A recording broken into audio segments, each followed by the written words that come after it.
Morning साथीहरू, हजुरहरू सन्चै हुनुहुन्छ, आरामै हुनुहुन्छ होला है। मेरो घरमा यस्तो राम्रो बिहानै यति राम्रो फुलेको फुलहरू हेर्न पाइन्छ। कति राम्रो गुलाबको फुल फुलेको छ। 12 दिन घर छोडेर हिँडेको यस्तो जङ्गल बनायो। यस्तो जङ्गल साथीहरू 15 दिन घर छोडेको के राख्नु खुर्सानी पनि फुलेको छ।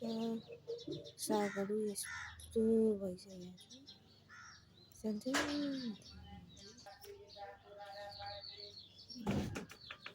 यस्तो भेन्टा फलेको छ। अस्ति टन्नै थियो, घर जाँदा टिपेर लगेँ। यस्तो भएको छ मेरो घरको हालत भएको छ। यस्तो ठुलो जङ्गल भइसकेको छ 2 दिनमा। यस्तो घरहरू भित्र बस्न पनि डर लाग्दो भएको छ साथीहरू। साग चाहिएमा लिन आउनुहोस्।